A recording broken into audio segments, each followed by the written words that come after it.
Hey, seventh graders, welcome to chapter 5. And we're going to start talking about crisis in the colonies.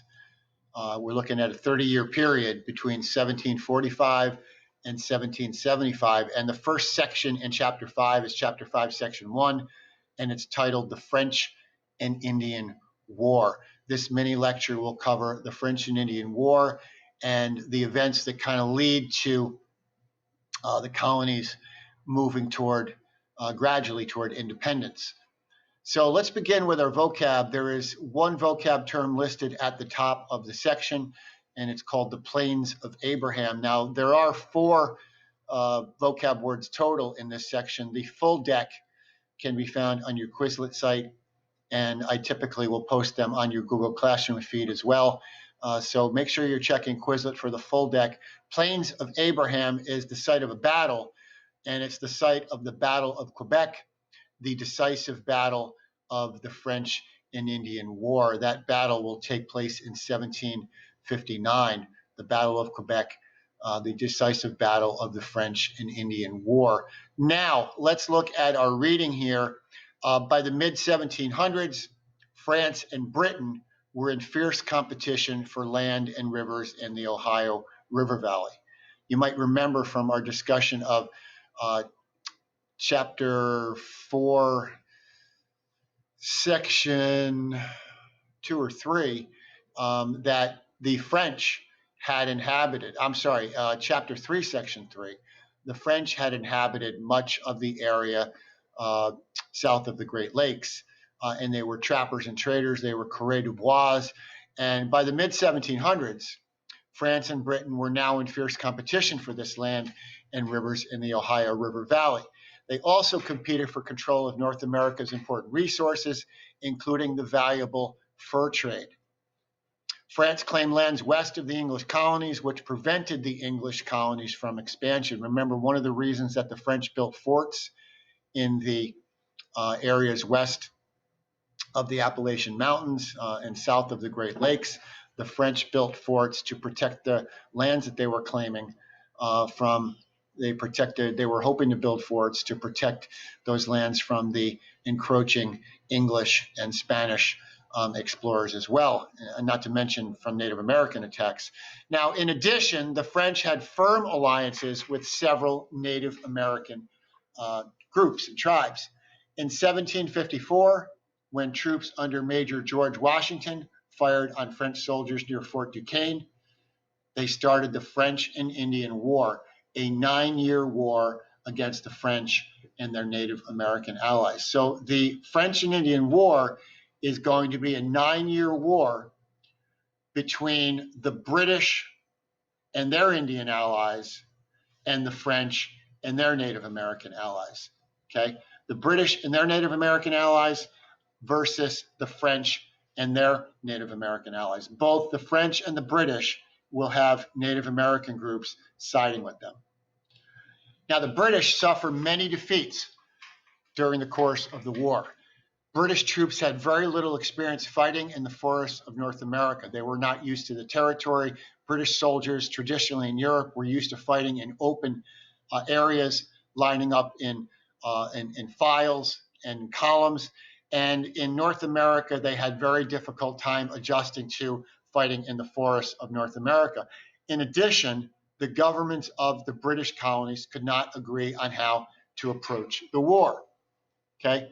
The government of the British colonies, the 13 British colonies, could not agree on how to approach the war. The Albany Plan for Union was a plan for a unified response proposed by Benjamin Franklin of Pennsylvania, but his plan was rejected by the colonies, who feared giving up too much power. That's the Albany Plan of Union, real important here, our Albany, 30 miles west of us here in Hoosick Falls. The Albany Plan of Union, or Albany Plan for Union, was a plan for a unified response proposed by Ben Franklin, and his plan was rejected by the colonies, who feared giving up too much power. The tide of war did not turn in favor of the colonies and in favor of the British until the government in Britain gave the war its full support. It was very, very difficult in the early years for the British to win battles and to make any headway in the first years of the war, because really they were trying to command the war from 3,000 miles away in England. Well, in 1758, the British began to put more energy and put more effort into winning the war from North America. And in 1758, British trained troops captured Louisbourg, a key French fort, and Fort Duquesne.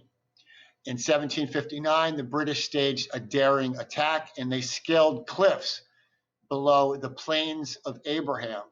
The Plains of Abraham, we'll see a video on this in class, and they captured the key French city of Quebec along the St. Lawrence River. The fall of Quebec would lead to the collapse of French power in North America. Again, the fall of Quebec would lead to the fall of French power in North America. And in 1763, the Treaty of Paris ended the war, resulting in France giving up nearly all of its lands on the North American continent. So with the end of the French and Indian War, France's period of dominance in at least a part of North America will come to an end.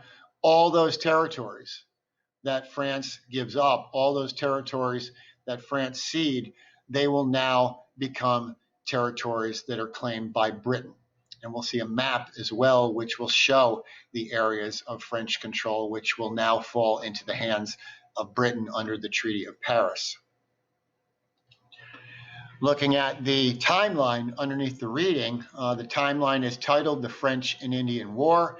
And here you've got some important things on the timeline to look at. Remember, from earlier in the year, we said that most of the timelines that we were looking at this year, and most that we'll look at in history class, will be timelines in which the older events are going to appear to the left, and newer events, or events that are more recently, will occur as you move right on the timeline.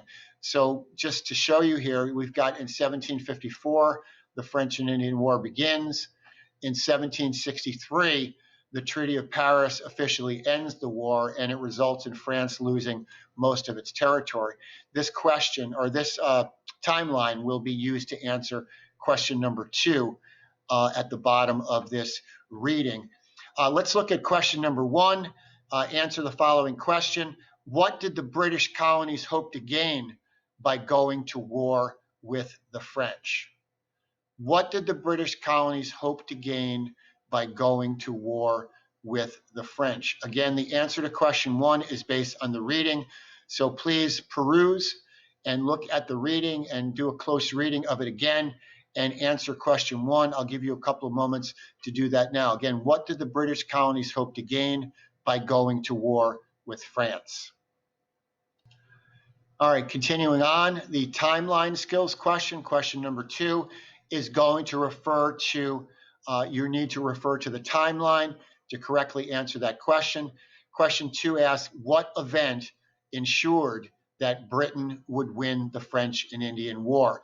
And according to the timeline, please answer that question. What event ensured, or what event would make certain that Britain would win the French and Indian War? When we resume our next mini lecture, we will talk about turmoil in the colonies over taxation.